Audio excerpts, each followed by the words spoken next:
sit here. One of you guys wants to sit next to me, and then everyone just come around back.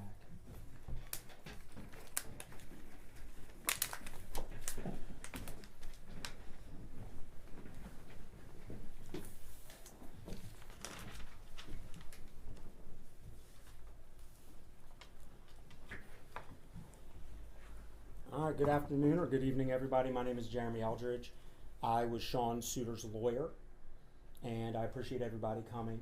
Obviously, this was not anticipated, and we're here as a result of the press release issued by Commissioner Harrison.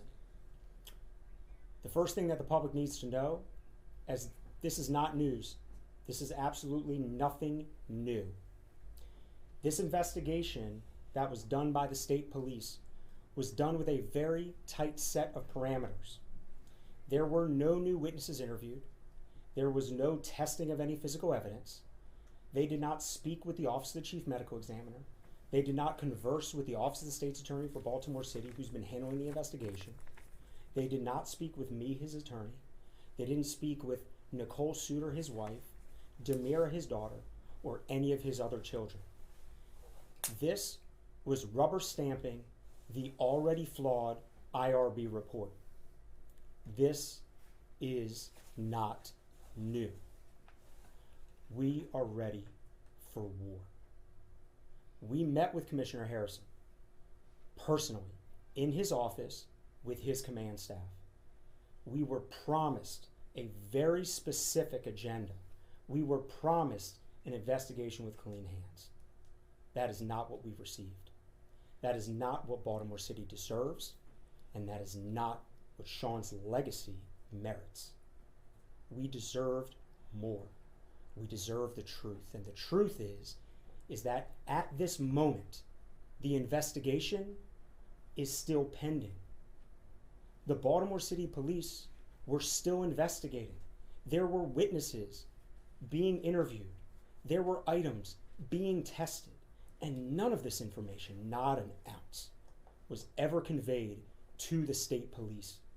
The Baltimore City Police Department wrapped up that bag of trash and they dropped it off, doing nothing for almost 2 years at the steps of the state police. And this is what we got.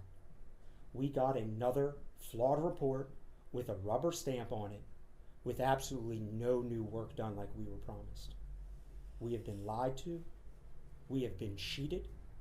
Sean's family and the citizens of Baltimore City deserve more. And if this is even an ounce of what we're getting with our police investigations, this better be a time for change. I know Nicole and her daughter would like to address the public about how they feel regarding this absolute injustice that has been cast upon the family without any empathy or sympathy for what we have coming next week, which is his 2-year anniversary of his murder. I just want to know how many times y'all gonna kill my husband. This is an embarrassment to our family, his friends. We ready for war. Like my lawyer said, we ready for war. We're just upset because we used the same report that was done by the IRB or the paid hitman. There was no new research done. There was no new investigation done. You just, like Jeremy said, you put a rubber stamp on the same information that you already had. There was nothing new done. I sat with the commissioner personally and I asked him to do to put a fresh set of eyes on things. He made promises that I don't think he fulfilled. He basically lied. I asked him, why does it seem like nobody wants to do the right thing when it comes to my father, our father? And he basically told me because it was political, nobody wanted to do the right thing. There was a timeline that was promised, which was 90 days. We are past the 90 days. You gave us a phone call and you told us that you would be doing this. I think we deserve more than a phone call when it comes to something like this. My family deserves more than just a simple phone call saying that you are going to spell homicide wrong and say it was suicide. there isn't really enough supporting evidence. You didn't interview myself, my mom, my brothers, or my sister, none of his friends, his lawyer. You didn't find out what his state of mind was at the time. You ran with something. You used the same sloppy report from the IRB and you ran with it. So we're upset, we're frustrated, and we really want answers. The IRB report said that there was no DNA on Sean Suter's firearm. We have all come to learn that there was. So if the state police never took the onus to go meet with the DNA analyst and find out what that DNA meant, significant enough, mind you, to exclude the individuals that touched him, how could this be a fresh investigation? If they never interviewed the witnesses that were part of a story that came out last November, witnesses that were involved in the prosecution of Montana Baronet that the federal government found credible enough to use in prosecuting one of the most violent gangs in Baltimore City history, you never interview the witnesses in that case. We were lied to. And if you're a victim in Baltimore City of any crime, I'd be worried about your crime getting solved if this is the level of work you're getting. Because Sean worked in homicide. Sean was one of these men. And if this is the level of an accountability and work that they give to one of their own, what do you think you'll get? That's the God's honest truth. If you have any questions, concerns, this will be the time to voice them. Do you expect the medical examiner's determination to change? No. The medical examiner met with members of the Office of the State's Attorney for Baltimore City, met with the police, and decided not to change it. There is no new math to change the calculus of the medical examiner's decision, and I believe strongly that the medical examiner will stay strong, stand by the decision that this in fact was a homicide and it was a murder, and not be swayed by political prosecution, because that's all this is. What are your next steps? Well, first of all, nothing's changed. All we got today was a rubber stamp report. The medical examiner hasn't changed the decision. I hope that the Office of the State's Attorney for Baltimore City will continue investigating the case. And I hope that the 2 detectives that were assigned this case in Baltimore City homicide, that I'm not so sure were aware of what was happening, continue investigating this case. The onus is back on Commissioner Harrison to go back and do his job. The taxpayers of the city pay entirely way too much money for the commissioner's salary to get this level of work product. Sean's family deserves more. The ball is back in their court. We want what we were promised, and we want it now. Can you talk more about sort of the conversations where you urge them to listen to you, to talk to you, to hear your side of the story, and yet to not be engaged? I mean, what were those conversations like? Demira, tell them. We met with him after meeting with a couple news stations, and he was kind of upset that we went to the news before coming to him, because we felt like we weren't getting any updates or any information from the city, so we did what we felt was right. And he was pretty much upset, saying that we're supposed to be on the same team, and that he was going to, put a fresh set of eyes on it, a new investigation. He made promises to me, my mother, and basically my family, that he would do, that he was meeting with somebody to do, like I said, a fresh investigation, and we didn't get that. I asked him questions. He made promises that he didn't follow through with, and that's basically what it is. He lied.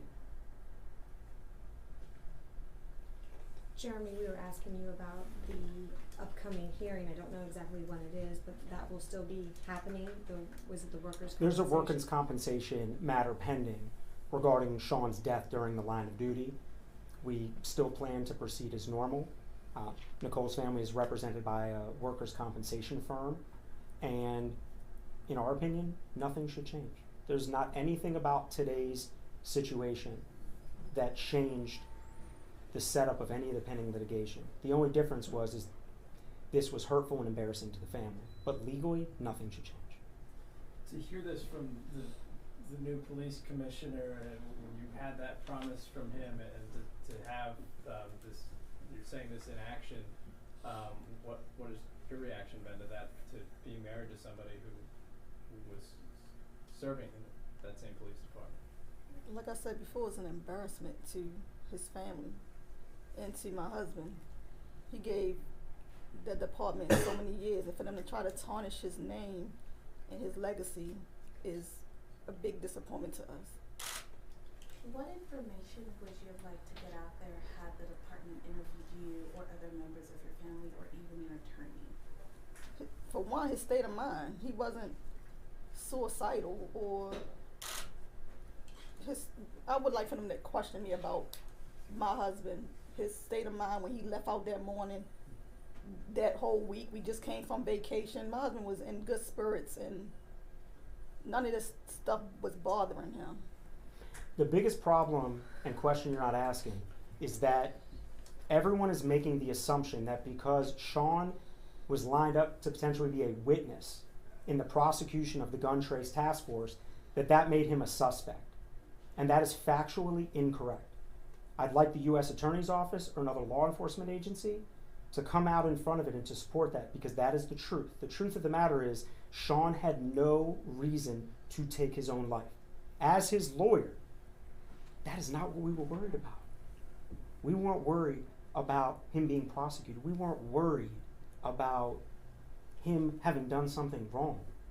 But when you're sucked in as a witness to one of the most infamous prosecutions in Baltimore City history, you're worried about how other cops are going to look at you. This is a dangerous place to work. But he was not worried about having done something wrong because he didn't. And the way that the indictments came out afterwards proved my point. Because in the second indictment of Wayne Jenkins, what does it say? It says, Sean recovered drugs. He did so unknowingly. No one told him to plant drugs. No one told him that they were planted. Those facts have never been proven in a court, and in fact, the indictments from the U.S. Attorney's Office say the complete contrary. They prove my point. He had nothing to worry about. This man was murdered, and it's being masqueraded as a suicide. You guys are calling for the investigation you were promised. Do you even want Maryland State Police to still do that, given their result? I don't want the bad cook to cook me a second bad meal. I've spoken with Nicole. I know she has some thoughts about having an agency come in that's not in Maryland. An actual clean set of hands. The problem is, after 3 rounds, no phone call to me, no phone call to Nicole, no phone call to Demira. They never interviewed Sean's sergeant, Sergeant Patel, who was with him right beforehand. So if they're not going to do it for round 3, I don't know if the 4th time's going to be a charm. Most families kind of rely on police and investigators for answers. How do you move forward to get answers? I mean, Baltimore police are saying that this case is closed. How do you move on and get the answers to the questions that you have? That is the easiest question to answer. The easiest way to get answers is the Baltimore City Police Department gave us a gift today. Because once they said the investigation's closed, that means that it's right for a Maryland Public Information Act request that the police department can't hide behind, which means starting tomorrow, we're going to be asking for every document, every interview, every recording, every single solitary piece of paper that they generated, and they better damn well give it to us. Because if you're going to hide behind the investigation being closed, you better turn over the goods. So if they can't give us the answers, we'll just have to get the answers ourselves.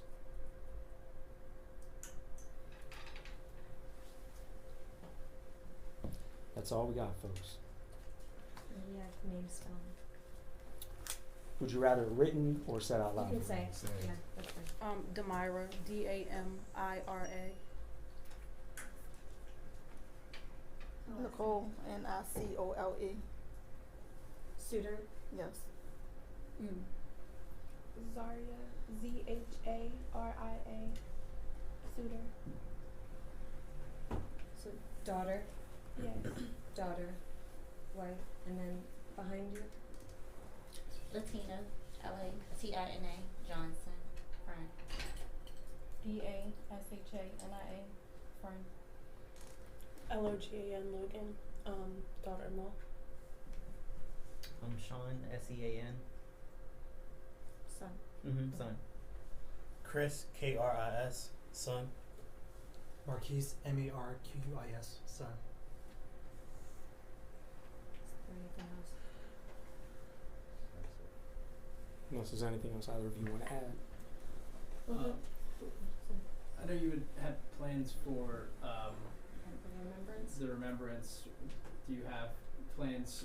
Have they changed at all? The remembrance. When will that be? Will that be on the 15th? November 15th at 3 p.m. at the War Memorial Center Hall, Park.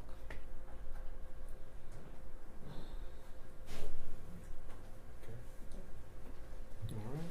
Thank you, everybody, for coming. Thank you. Thank you. Thank you for being a voice for us.